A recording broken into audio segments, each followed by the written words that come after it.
नमस्कार। जय भारत, जय हिंदुस्तान। दोस्तों, स्वर कोकिला लता मंगेशकर हमारे बीच नहीं रही।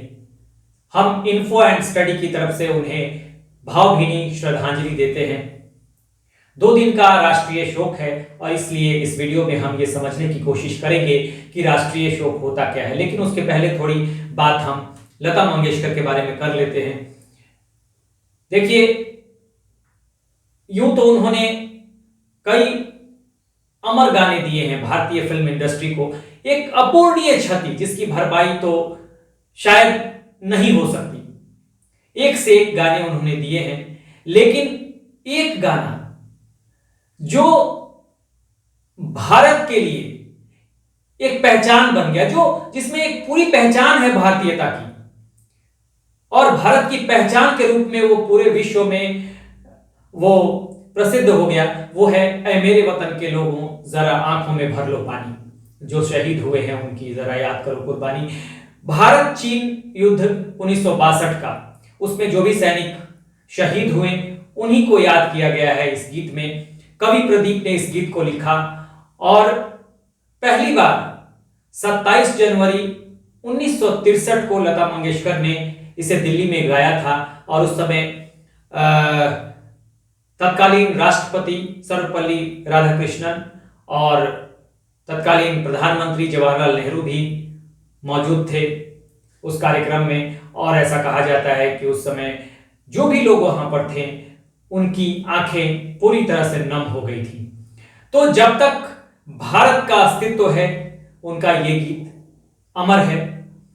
और वो वैसे तो सारे गाने उनके अमर हैं, लेकिन इस गीत की बात ही अलग है। अब लता मंगेशकर के बारे में एक और महत्वपूर्ण बात कि 2001 में उन्हें सर्वोच्च नागरिक सम्मान, भारत का सर्वोच्च नागरिक सम्मान दिया गया, Bharat Ratna, highest civilian award 2001 में उनको दिया गया था। तो तमाम ऐसी चीजें हैं कि अगर हम बात करने बैठे तो बातें खत्म नहीं होगी। एक अपूरणीय क्षति है, जिसकी भरपाई मुश्किल है। 2 दिन का राष्ट्रीय शोक है और यहां हम समझने की कोशिश करेंगे कि राष्ट्रीय शोक यानी नेशनल मॉर्निंग होता क्या है। ठीक है, देखिए, ये जो है एक प्रतीकात्मक दुख व्यक्त किया जाता है पूरे राष्ट्र की तरफ से। यहां मैंने लिख दिया है प्रतीकात्मक दुख पूरे राष्ट्र की ओर से, सामूहिक दुख व्यक्त किया जा रहा है। ठीक है, और ये राष्ट्रीय शोक होता कब है? किसी व्यक्ति की मृत्यु पर, और वो बहुत ही गणमान्य व्यक्ति होना चाहिए। ठीक है, जिसने अपने क्षेत्र में कुछ बड़ा काम किया हो, उसकी पुण्यतिथि पर या मृत्यु पर। आमतौर पे मृत्यु पे ही होता है, लेकिन पुण्यतिथि भी माना जाता है कि पुण्यतिथि पे भी हो सकता है।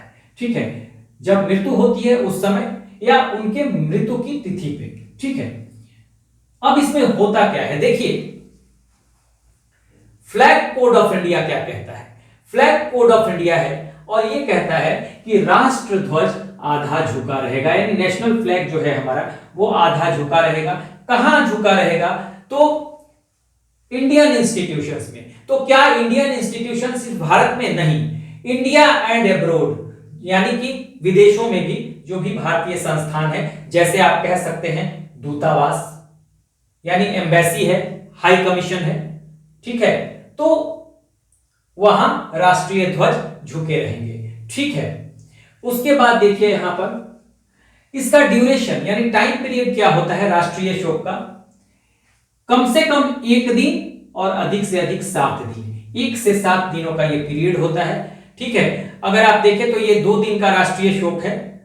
जब लता मंगेशकर हमारे बीच नहीं रही तो 2 दिन का राष्ट्रीय शोक है। इसके पहले राजीव गांधी, अगर देखें तो राजीव गांधी थे, अटल बिहारी वाजपेयी जो पूर्व प्रधानमंत्री रहे, दोनों समय 7-7 दिनों का रखा गया था राष्ट्रीय शोक। ठीक है, अब होता क्या है उस समय जब राष्ट्रीय शोक होता है? तो देखिए, ऑफिशियल एंड गवर्नमेंट वर्क नहीं होते हैं।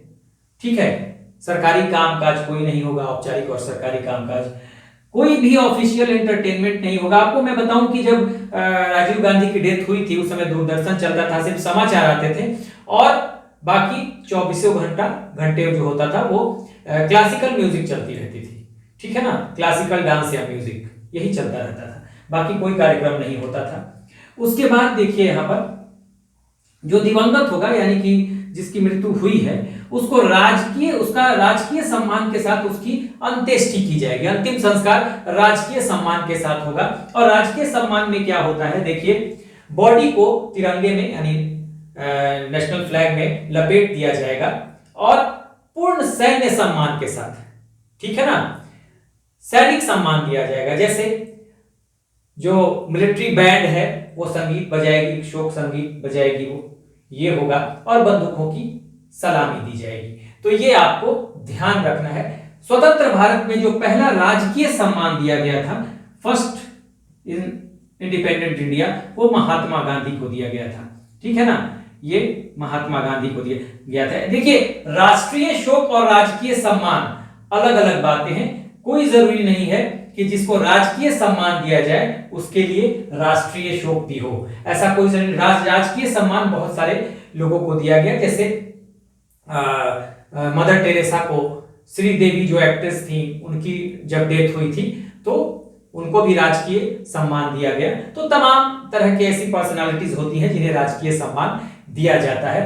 आमतौर पे पहले क्या था कि जनरली पूर्व प्रधानमंत्री, राज्य मंत्री, सेंट्रल मिनिस्टर, इस तरह के लोगों को दिया जाता था, पॉलिटिकल लोगों के लिए किया जाता था। लेकिन अब धीरे धीरे बदलाव हो रहा है और सामान्य लोगों को भी, सामान्य ऐसे लोग जिन्होंने अपने क्षेत्र में, जो राजनीति से इतर हैं और जिन्होंने अपने क्षेत्र में बड़ा काम किया, महान काम किया, उनके लिए भी ये राजकीय सम्मान दिया जाता है। जैसे मैंने बताया श्रीदेवी, मदर टेरेसा और तमाम ऐसे लोग हैं जिनके लिए राजकीय सम्मान दिया गया, जिनको राजकीय सम्मान दिया गया।